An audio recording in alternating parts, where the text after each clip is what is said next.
Hello and welcome back to the She Who Dares Wins podcast. In today's episode, you are going to be hearing from my wonderful guest, Jem, who is a poet. Here's a quick breakdown before we get into the show so you know exactly what you're in for. Today, you'll discover how Jem transitioned from a traumatic childhood, homelessness and struggling with mental health issues to finding solace and expression through the world of poetry. This episode explores themes of resilience, creativity and the power that words have to heal us. Jem shares some poignant and very humorous poems with us too, revealing their candid approach to life, love, and of course motherhood. Now let's dive into a conversation that underscores the importance of authenticity, play, and self-discovery. Let's get into it. Hello and welcome to the She Who Dares Wins podcast. And my guest this week is Jem. Welcome. Hello. I think we probably should let the audience know that we've met before. We made beer together. Which was excellent. It was, and I was very impressed with your strength ability to lift back. Oh, they were heavy sacks. It was I think it was the shoveling that was the do for me. I was like, but yeah, we made a beer together for International Women's Day with Amity. But here today, we're to discuss your story. So can you tell me how you have dared and won? So I am a poet. Which is a bit crazy because I think when I was at school, obviously you have to study poetry at school and you get your AQA anthology and it all feels a bit, I don't want to say posh because I don't think all poetry at school is posh, but certainly when you're doing the 19th century stuff, it's all this very highfalutin, hoity-toity. But I always just did it, just, like writing stuff down. And I feel that that's the joy of poetry. For me, it's a working class art because you can just, everyone's got a pen at home, right? And everyone's got the back of an envelope, whether it's a final demand or, a catalogue.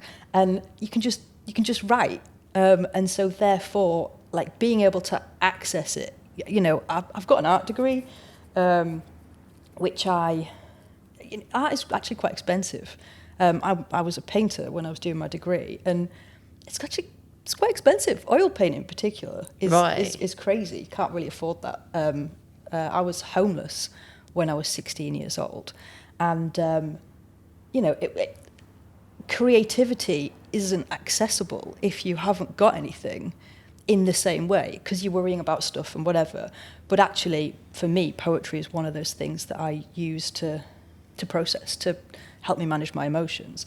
And so just something I've always done. When I was doing my art degree, I kept writing poetry, and like painting poetry. And I was very lucky. I had a tutor called Adam. And I think he could see, maybe you're not the best artist, rude. And he brought in this creative writing tutor called Ray French.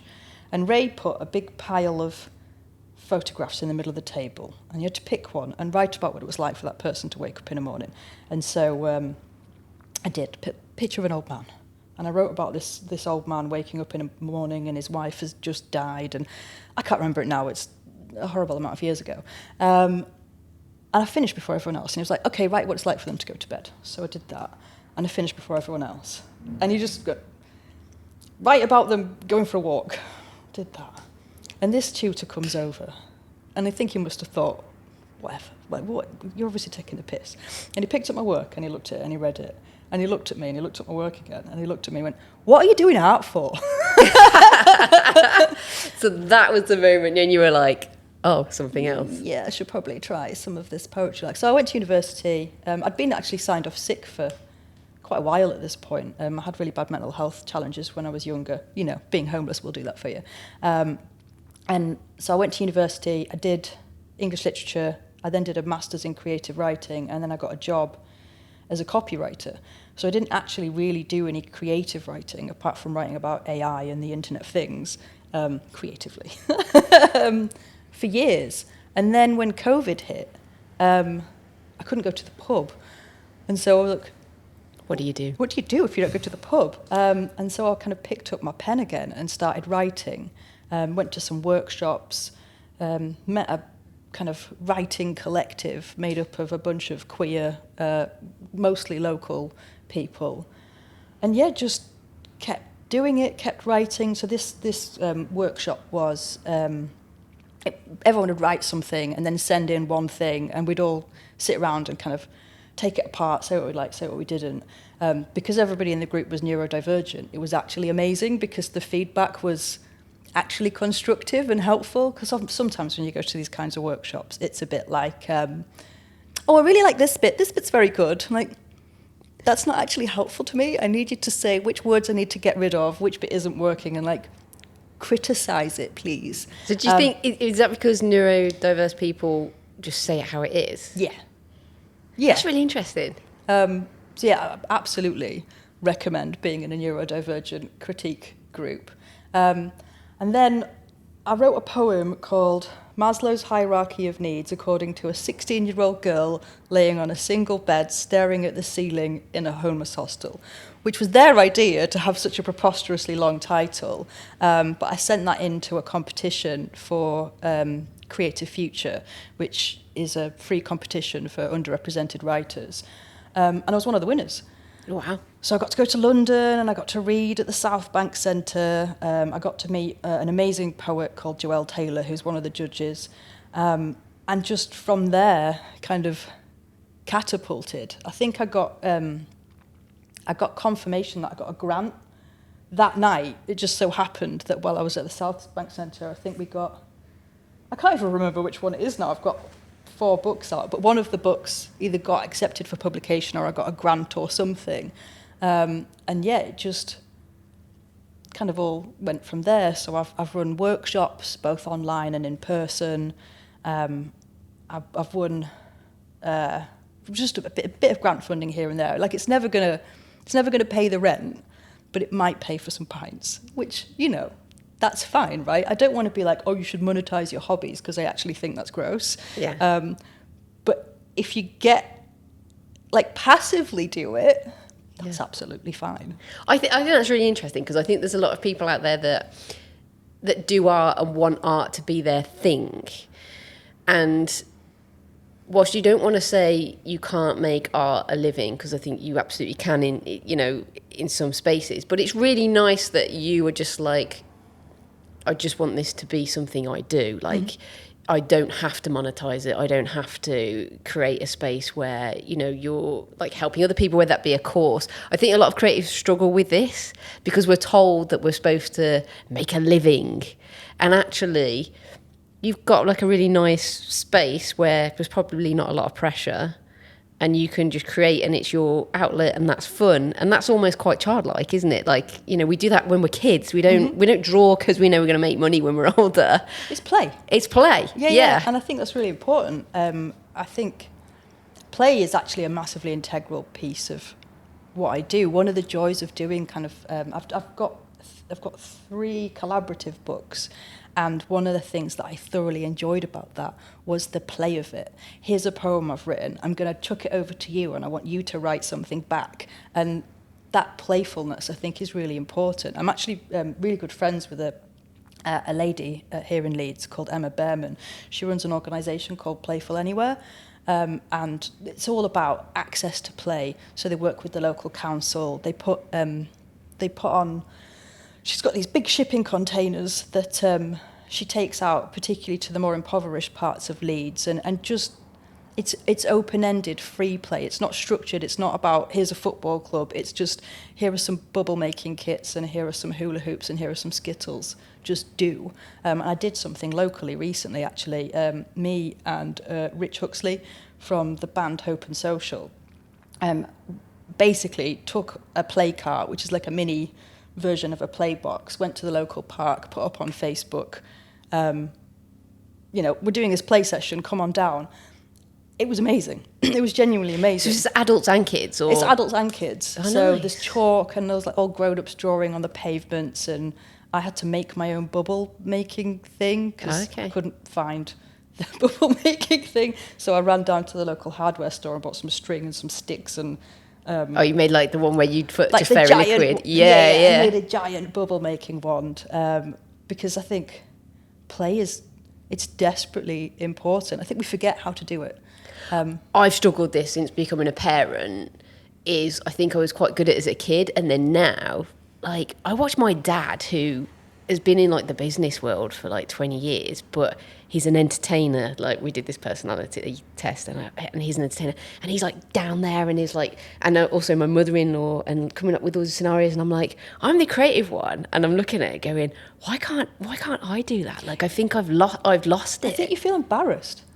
No, I don't. Really? Well, this is me. So when I've got 2 kids, and there's a massive age gap, and certainly with my eldest, I felt embarrassed. Like, reading a story and doing the voices felt quite uncomfortable to me. Oh, really? Yeah. Oh, okay. And there's 8 years between them, and my youngest, like, absolutely not. Like, I've remembered how to do it, but I had to, like, get over myself a little bit. Yeah. But I think maybe that's part of neurodivergence is, shame, like feeling uncomfortable because you've had to learn that the way that you are isn't quite right. Yeah. And therefore breaking that has been really important. I've recently just turned 40, and I think that's what my 30s was. That's awful. I feel I just turned 40. Well, I'm almost 41 now, and I feel like I had the same thing, like a bit of a turning point where I'm like, ooh, like I've perhaps spent the last maybe 20 years, like not masking I guess like fitting into society, becoming an adult and going, oh, I should be doing this and I should be doing that, and forgetting how to fucking play. And I think for me, it's been, as well as doing the podcast sessions now, I'm doing like these mini videos of me, like they're called dares throughout the week, but it's just things that I film throughout the week of me doing that are a little bit different to what I might have done previously. And by putting that on the internet, it kind of does feel, I said this to someone earlier, like it feels like I'm unmasking a little bit, and you're putting yourself out there, because we're creative beings, but sometimes I think neurodiverse people are creative, but they protect it too. Mm-hmm. I think I don't know. I don't think I've always just put myself out there when it comes to creativity. Like, I'll do a painting. And, I think using social media as an accountability tool to your own true self is something that I had a co-working space that I set up and started over in Harrogate. It all went horribly wrong. But that's by the by. But one of the things that I did was I used LinkedIn and I used social media as an accountability tool by going, this is what I'm doing. This is me being brave. Yeah. And actually, I got a different job on the back of that because I'd been so open and forthright. So I guess I've always been open with my ambitions, but I guess it's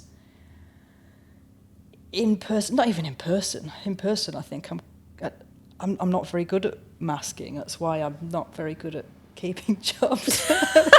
I hear you. When I look back at my history, I'm like, people are like, yeah, but you were an engineer for like 17 years. I was like, yeah, but I didn't. Project-wise, I switched probably every 18 months. I think the longest I ever kept on a project was 2 years, and that was a real struggle. Oh, definitely. I've got a 2-year. Yeah, 2-year itch. I feel like it's a natural thing. But the poetry for you has always been there. But I think it's something I come to and maybe drift away from and then come back to. Although I don't know. I use it as a therapy tool. I say recently, I don't want to think, maybe in the last year, lost a good friend of mine. And my immediate response to hearing that he'd passed away was to go and write a poem. So I guess it's transitioned from just a creative outlet to a tool in my psychological toolbox. Right. But actually, a lot of my poetry is it's about me, it's about my relationships, it's about my relationship with my mum, it's about my relationship with food, it's about my relationship with my body. So, yeah, I do think that's where I've ended up. And so therefore it's easy to come back to it. But I do macrame, I do screen printing, I had singing lessons when I was at school. So okay. I sing. I think dance is creativity. Yeah, definitely. I was just saying I've not been out dancing I don't even remember the last time I went dancing, but that is having a 1-year-old. Yeah, well, this is it, isn't it? Adult life pops in. I love the fact that with creativity, like you saying that it's something that you dip in and out of, like it's not always there. I think that's hard for some people to grasp, especially when they look at creatives in the world where it is a job. You can't just turn it on every day. It's when it comes to you, whether that's, for me, it's like in the shower, on a bike ride. It's when I'm not actually supposed to be doing it. But I want to go back to the poem about the one where you won the award. Mm-hmm. Was that a point in your kind of writing where you felt that you could do it? Or did you always know that you could do it? Did you need any kind of external validation? Maybe. I don't... So when I did my art degree, we all went off to some tatty old castle somewhere which had rooms, and like sharing rooms with folks. And even then, I remember I wrote a poem, very open and honest, talking about the fact that I was self-injuring at that point, and just got up and read it. I can't even remember where we started with this question. No, it's about, was there a pivotal point with a poem where you were like, oh, I can do this now? Like, or have you always had that self-belief? I'm actually quite good at poetry. Yeah, I love that. No, I love that. Because... But I read a lot. So I read every day, always have done. Not always poetry, but and if you put a lot of words in, I think you can get words out because you can see the craft. So, for example, one of my favourite lines in any book ever is a Will Self book. I couldn't even tell you which one it was, but he describes the cellulite pucker of drizzle as it lands on a puddle. And yes. That's poetry, right? Yeah. It's in a novel. Yeah. But if you are always putting those words in, and then, like, the fact that I can remember that, just because it was so stand out to me, is why I can then write, because, your apprenticeship in poetry is reading. It's not... I mean, there's also being out in the world, reading other people's work, doing workshops, doing critique sessions, and feeling like your work is equal to that of the poets that you like and admire and respect. So I'm part of this anthology here called Effable, which is a spicy anthology of queer poetry. It's a tongue twister. And they did a launch in London, and one of my favourite poets in the whole wide world, John McCulloch, everybody read two poems out, their poem and somebody else's poem. And he read my poem. Oh, and wow. I was just like, that's it, like, I've made it now. So there is definitely that external validation. And is there either a poem that you've written or a poem that you read that kind of, it sounds too big, this, but like the word saved you? Like you said that you had a tough time as a kid. I'm guessing that, did you only find out you were neurodiverse later in life? Well, so I was signed off sick when I was 19 years old. I was a painter and decorator at the time. And after a month, I went to my boss and said, I'm ready to come back to work now. And it was a husband and wife team, and he was an ex-mental health nurse, and he was like, no, you're not. But it was a blessing. What are the chances of him being... Yeah. I was so lucky. So the wife of the team basically said, I don't know what you're doing painting and decorating for. Go to university. And that's when I started my art degree. So I was signed off sick for 7 or 8 years. It was a long while. Wow. And I was diagnosed back then with emotionally unstable personality disorder, which is also known as borderline personality disorder. Okay.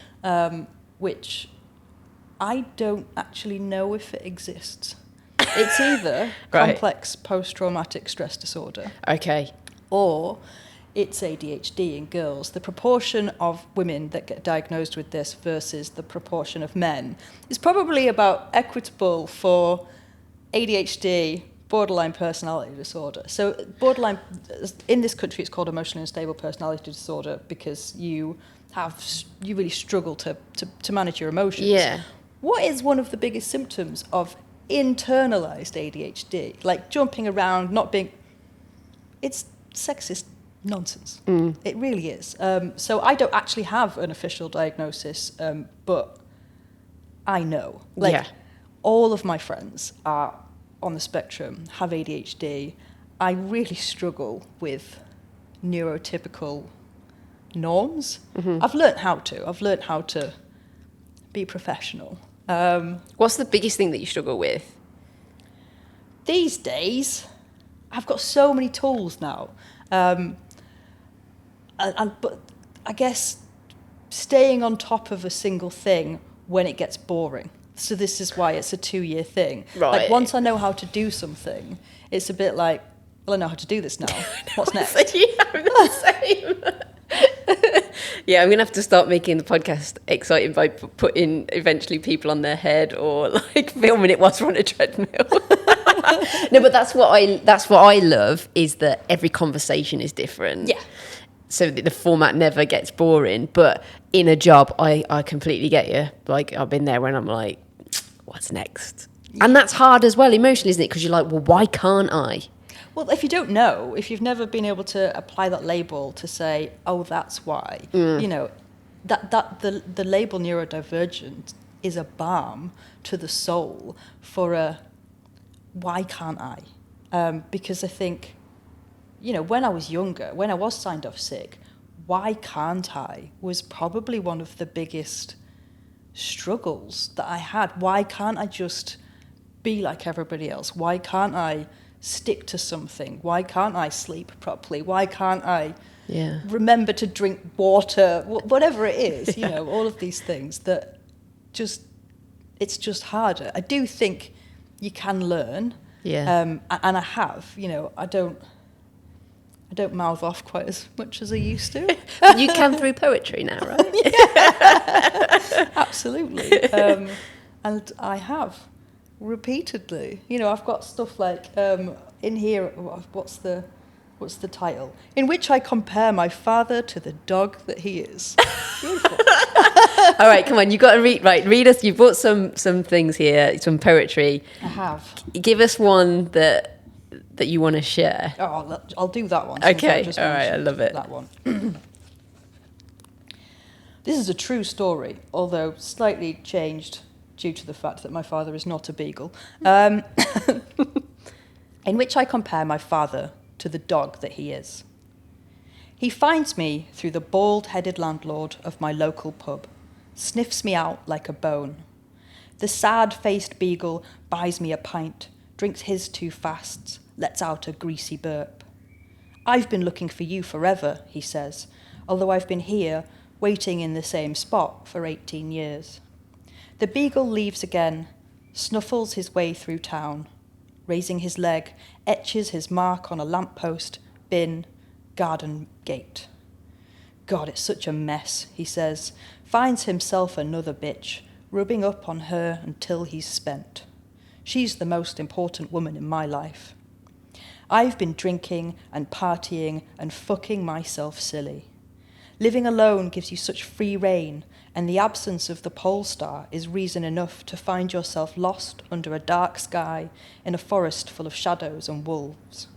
The beagle, rheumy-eyed, sniffs, brings his puppies to the table, says, "Make sure you study hard so you don't grow up to be like that." The cry of hounds look at me across the dining table, tears leaking from my eyes. He cocks his leg up, scratches behind his ear, frantically shoos me away from his family, and I, the runt of the litter, go back to my cold bath flat and howl. Whoa, like words are so powerful. I love that one. It's I post it every Father's Day. So powerful. Do you know if he's read it? I have no idea. So he is a traffic warden, and when I used to see him in the town where I grew up, I was once hanging out with the guy that owned the comic shop, which is where I met my current partner. And I saw him walking down the road, and I was like, watch this. I went, hi. And he crossed the road and walked around the corner and didn't even speak to me. Wow. So I doubt it, to be honest. I know my mother has read some of the stuff because she messages me infrequently to try to get in touch with me to complain about the fact that I'm so horrible and I write such horrible things. But like, maybe you shouldn't have been such a bitch. It's a therapy. It's a tool. It's an outlet. Yeah, it's a process. So this book's called Another Mother, and look, I know I've got this on, but no, it's fine. Oh, cool. Nice.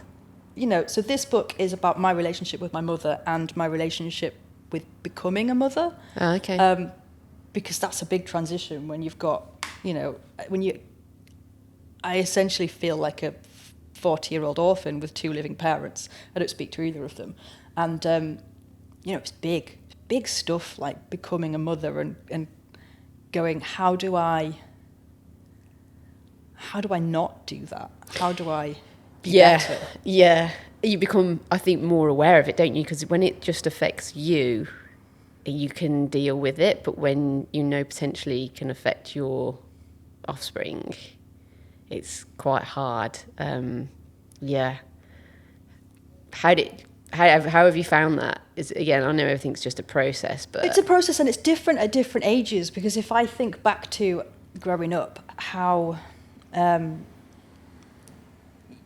everything wasn't fine, but it was once, maybe 8, 9, when you start to be a bit more like, no, I want to do this.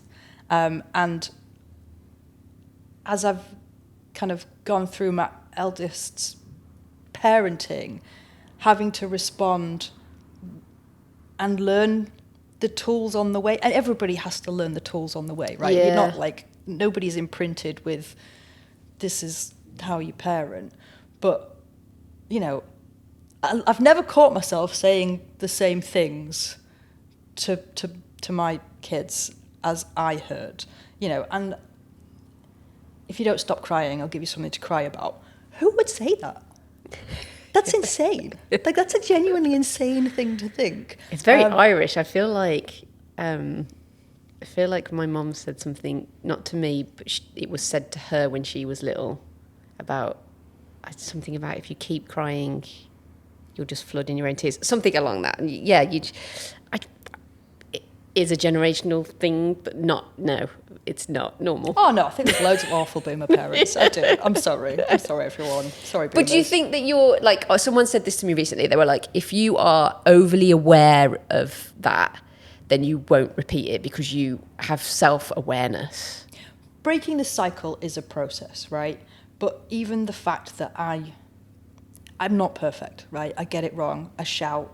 I have, my eldest is neurodivergent, and I do shout sometimes because honestly, if you tell somebody, go have a bath 10 times in an hour, the last time is a bit like, go have a bath.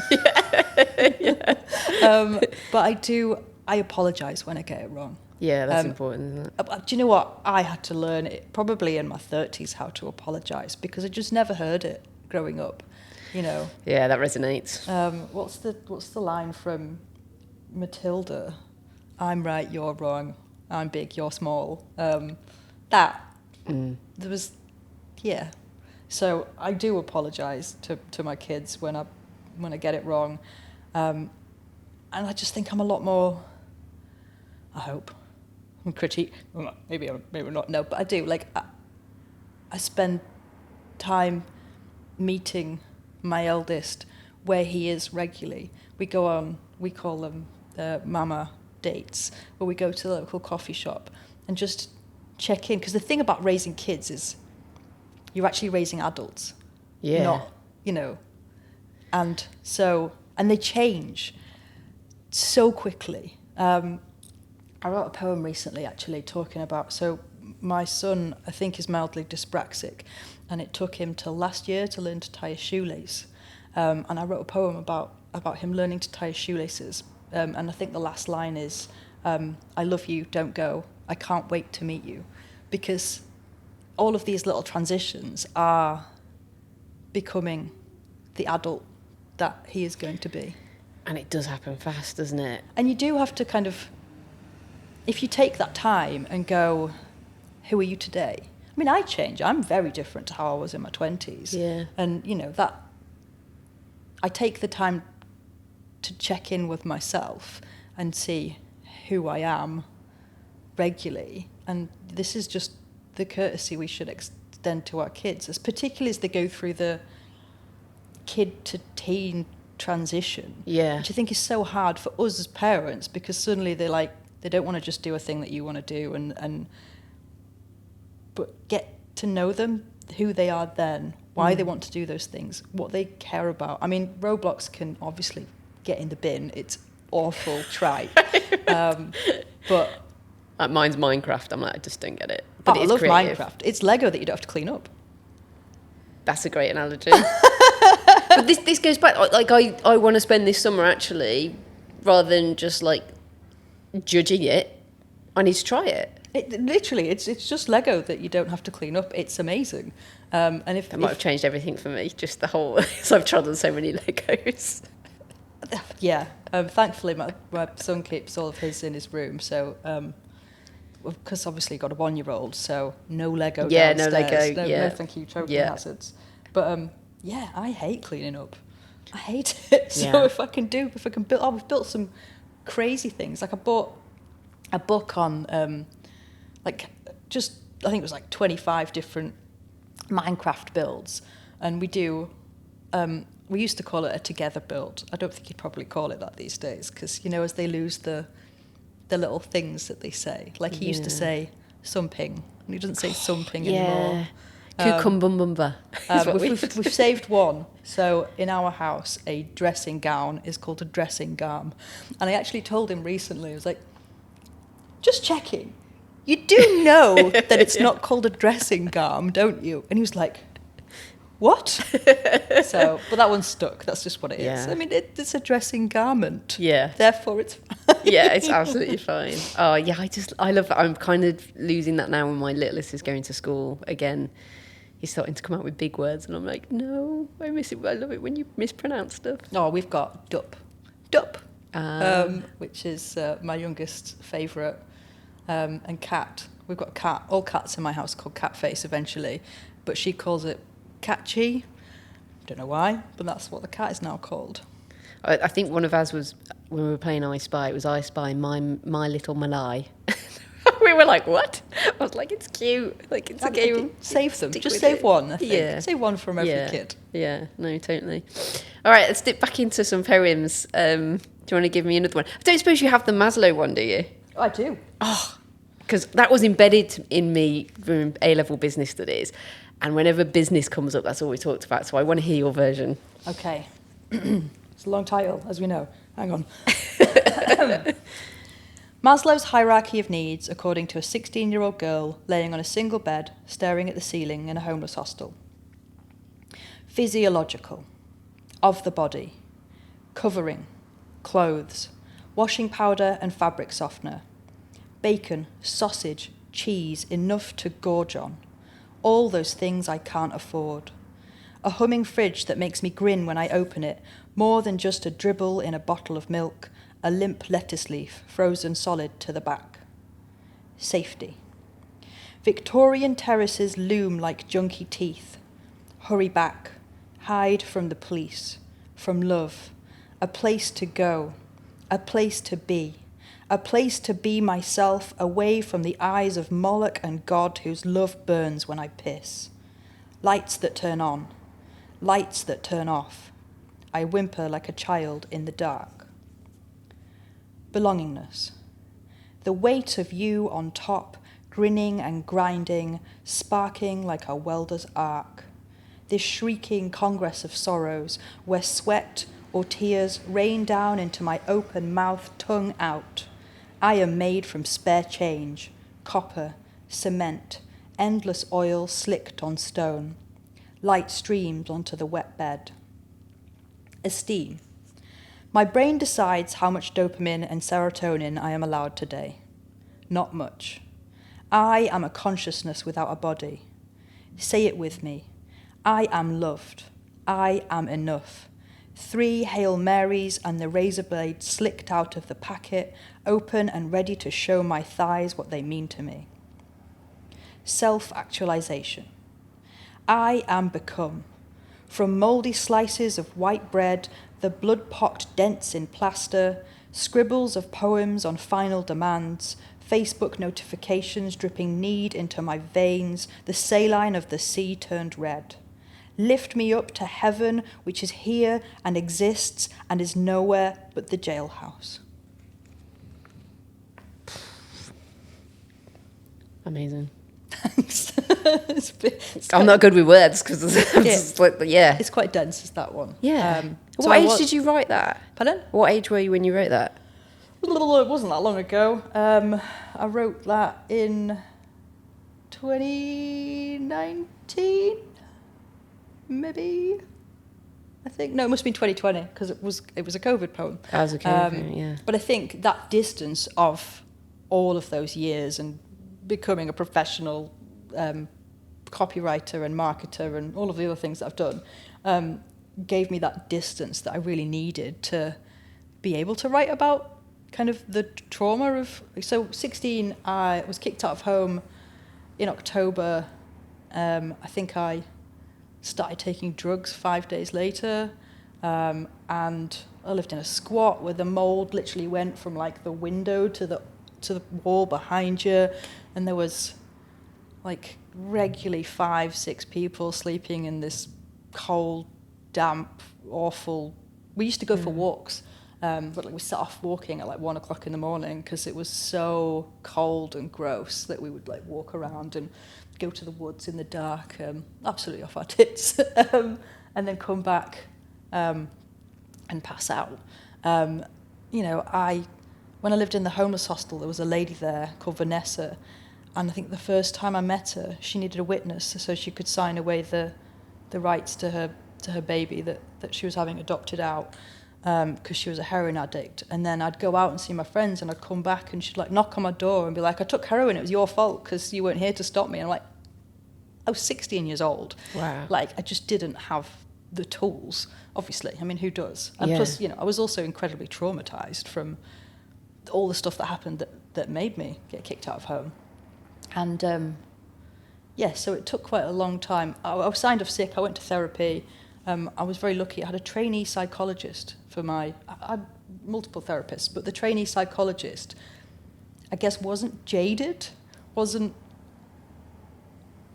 like actually gave a shit. It's quite fresh, like a new doctor when they're like want to really help people. And I'd tell her stuff, and sometimes she would cry. She wouldn't cry, but like sometimes she would, like a tear would roll down her face, which I guess is probably not that professional, but I needed that. Yeah. I needed to see that the things that I was saying and the stories that I was sharing were really hard. Yeah. To allow me to feel better about the fact that I felt bad.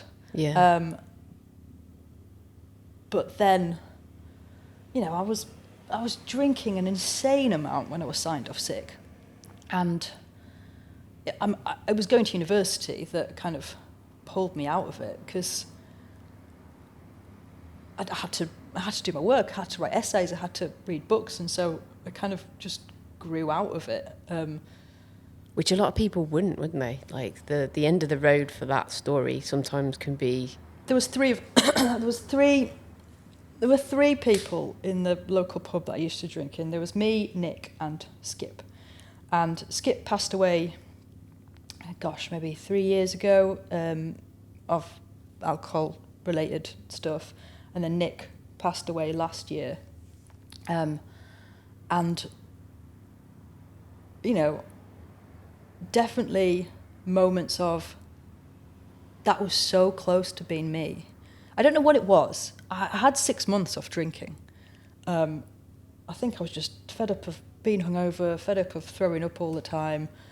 And I was just like, no, I'm I'm done. I'm having 6 months off drinking.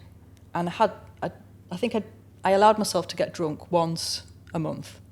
And that was it for 6 months. And I just drank tea. But I still went out, still had that same social life. But it would get to 10 o'clock at night and I'd be drinking tea in the pub just going, you're all such boring fuckers. You're just telling the same story again. And so when I went back to drinking, I didn't drink like I did. Like not even, because it was only that you saw the other side, the reflection, yeah. And so I'm glad I did that. I can't even remember what the impetus, maybe it was a breakup or something, but just something made me go, this isn't right. I need to have a break from everything. And funnily enough, I think it was that 6 month break that I first met my partner. So in the comic shop, as I was saying earlier, I had my 6 months off, and I was talking to, at the end of 6 months, I was talking to the chap in the comic shop, and I was like, I'm gagging, mate. It's been 6 months. Next hot guy that walks, I don't even think I said hot. Next bloke that walks through that door. Be random. I'm taking him out. I'm 23 at this point. Anyway, and in walks this absolutely drop-dead gorgeous man. Like tall, dark, handsome, cleft chin, dimples for days. And so we got chatting, and I was like, yes, this was a win, because, in a comic shop, it's... Oh, right, okay, yeah. You don't necessarily get that many people at what... I mean, this is... I don't want to know how many years ago, coming up nearly 20 years ago.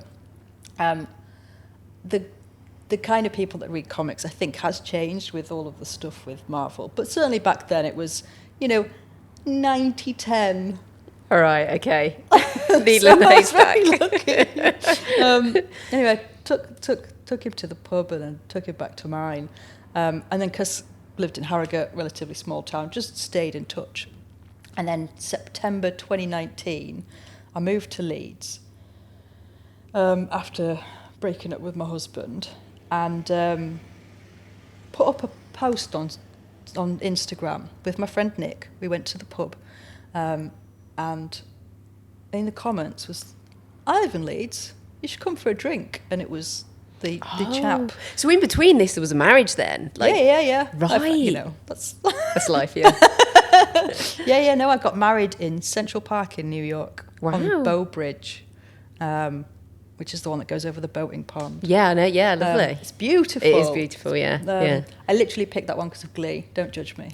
Do you know what? So many people choose the ice rink, which is great, but at Christmas, I don't think people realise it's not like Home Alone or whatever. Like it's crowded, it's busy, But I think that I do. Lots of people get proposed to there, but it was super small because I don't talk to my parents. So we took a couple of our friends.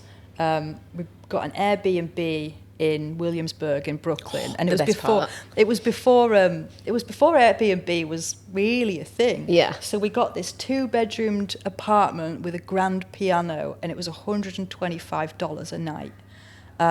It wouldn't be that now. Like, it had a roof terrace, and you could overlook the Williamsburg Bridge. Oh, it was amazing. It was back when Airbnb was actually cheaper than hotels. Yeah. So it was incredible, and because there were only 4 of us plus the humanist celebrant, we could just get married on the bridge, not taking up all the bridge. I was looking at the photos recently. I'm still really good friends with my ex-husband. We just went on holiday, all of us, my partner. And, oh, nice. That's so lovely when you can do that. Yeah, we went to Northumberland. But yeah, I look I've got brown hair for a start. What's that about? I think this is wanting to look normal. I wanted to look normal from I won't do that next time. I've had to send off to New York to get my marriage certificate because it's lost now, and I need to get divorced because I am engaged. Nice, congratulations. Will there be pink hair at the wedding this time? I think I'll probably look quite preposterous this time because I feel much more comfortable.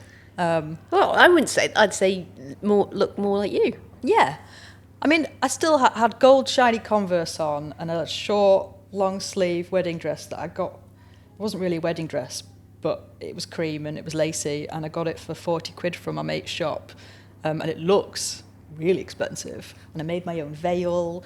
But yeah, I don't even know. Some big flouncy skirt, because I can. And I'll still probably make another veil, but I'll definitely have silly hair, if I'm allowed. Because I'm going back to university in September to study to be a teacher. But I have been assured by the lecturers on the course that it's not like it was back in 1996 when I started secondary school. So you're doing secondary? Yeah. You're going to be the most badass teacher there. I mean, maybe. I'm absolutely terrified. I'm not going to lie. Well, just because... I think we need more you in the educational system. I really hope that, one, I can be like, poetry's actually great. And obviously, I don't think all kids are going to give a monkey's chuff about it, but it's like, and actually I wanted to ask you this, there's going to be someone, even probably now, that's read your stuff, maybe even reached out to you, that your words have changed their life. You've been through so much and you write about that. There's going to be may even be some 16-year-old that, you know, is lying on a bed, is going through so much that you have, and your powerful words could change the course of their life. I really hope so. I think I was a really I was a good student. I was quiet. I was always the kid that got put next to the naughty kid because I was supposed to, not set them off or whatever that was, which I didn't know at the time, but it turns out is actually a strategy that teachers use. So I'm like, that was my job? Because, I kind of kept my head down. And I don't think it was spotted that I was having a horrific time. I did go to a teacher once and I was like, I have bruises. And they called my mum. And my mum came in and we had this meeting and my mum was holding my hand in this meeting and she squeezed my hand when they were talking about it. And I was just like, I can't say anything. I can't say anything at all. Yeah. Because, even now I know that when I get home, this is going to be horrific. Yeah. And I don't think I'd miss that in the same way. Likewise, I hope I'm not too hyper vigilant and I'm not like, are you having a bad time? Are you having a bad time? But hopefully, I don't want to go into teaching to say, I really want to be an inspiration. But you must remember your favourite teachers. Yeah, I think teachers have a massive impact, a huge impact. And when your kids come home and tell you something that's happened at school, my heart sinks if it involves a teacher and it's just like a comment. I understand we're all human and you can say stuff, but I was thinking about this the other day. I got moved schools at a certain point because I just wasn't learning, and I think I pretty much know now, I just shut down because I was daydreaming. I could never concentrate. And when I was in primary school, there was this set way of doing things, and I remember I drew birds as a V. And this primary school teacher just went absolutely batshit and kept me in over playtime and was like, that's not how we draw birds, that's just a V. And I just remember, it crushed me. And I think that's hard, isn't it? When you're a kid and you're sensitive, tiny things that somebody says can really impact you. I'm not going to say that's impacted me my whole life, but... How often do you draw birds now, though? I don't. I can't fucking draw a bird, so maybe that is some sort of psychological thing I need to get over.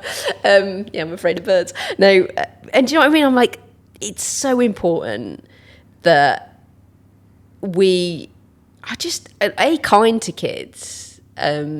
What's going on in their life? Have they had a stressful time coming to school in the morning? Yes, there's pressures on parents these days that are going to be passed on to kids, and I think especially teenagers, but also you walking into a classroom with pink hair, bright clothes, and being who you are, even that, before you even start with the words, somebody in that classroom is going to be like, hold on a minute.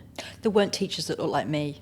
No. There weren't teachers that looked like me. And maybe even now, actually, no, I'd say a little bit different. I know, now. I've been assured because I've got finger tattoos. Tattoos are, there's quite a few at my son's school, and it's cool because the kids get to ask questions. And so I can indoctrinate all of the kids into the world of Star Trek. Yes, this is what I need. This is why I'm doing There's it. one teacher who has a exclamation mark on her wrist, and she's like, they'd never forget when to use an exclamation mark. I'm like, see, the power of using vision in learning. What are we on time? Oh, we're doing pretty good. I have to ask you, do you have a poem on ADHD? Do I have a poem on ADHD? All of them are on ADHD. They're all absolutely insane. I invented my own poetry form, which... Would you want to choose another one to read for us before we finish up? I'm going to read a rude one. Let's do a rude one. So, as I said, this is Effable, which is a queer crip poetry. So I just did the online launch for this because I couldn't get down to London. I'm going to be reading in Sheffield in September. But I was blown away by this launch. So this book, which is edited by J.P. Seabright and George Parker, is an anthology of disabled poets talking about sex. Okay. And at the online launch, we had a Canadian podcaster and activist called Andrew Gerzer, and he was talking about his experiences. He's written a book, and he was talking about his experiences because you don't see disabled people in adult movies. Content. Yeah. And he was talking about his experience of making one. Now, he's in a wheelchair, and he was talking about how they even showed the lift of putting him in the bed in this movie and how important that was. Okay. But this whole book is full of, people talking about their experiences as disabled poets and in sexuality and sensuality. And honestly, it just feels so important. And that's why I love poetry, because of those being able to empower people. Queer people are disenfranchised, disabled people are even more disenfranchised. So here is a book going, actually, we're here. Mm-hmm. And so, this is what I wrote for this. It's called Inhaler as Foreplay. I joke, but it's Pavlovian. Twist your inhaler, 2 quick puffs. Clothes off, no romance now, not with 2 children, and only these snapshot speed moments. Your taut, tight body, mine, softer, riper, a damn sight tireder. But fuck, I still want you as hard as I did 17 years ago. Our one night, that afternoon delight, you a boy of 17, me, older than you, not wiser. I fucked then to know I was alive, human, fucking to feel something, letting my body be there, just an object, just a moment. Now, I know myself, know that I am loved, that I am me, whore and Madonna, not defined by breasts or cunt, not just a warm body. We kiss, fierce and quick against the clock, against the knock of the door, grinding down on your beautiful cock. Your mouth whispers breathlessly, I love you. My body tells you, oh God, me too. I did say it was rude. That's fine. We are full of... I would tick the explicit. We always do. That's cool. I love that. I just think it's... I at the minute, I'm not writing as much as... I've got a big project on the go, which is all about industry and the local Rochdale Canal, and I've been doing loads of research into kind of 18th century working class documents, so diaries from that time of like the weavers or the agricultural workers, and so it's like this really high brow. I'm going to museums and looking at the archives and stuff like that, and then alongside that I also write a bunch of rude poems, which are just like about sneaking a quickie because that's all you get time for, because it's life. Yeah. So it's quite nice to have the balance of those two things, really, because otherwise I think I'd go mad. I can't just do highbrow. Thank you. The world needs more dirt. I like it. Well, listen, you are such an inspirational person. Thank you so much for sharing your story so honestly, for writing, for doing what you do. I think you're going to make the most amazing teacher. Thank you. And thank you for daring and definitely winning. Thanks.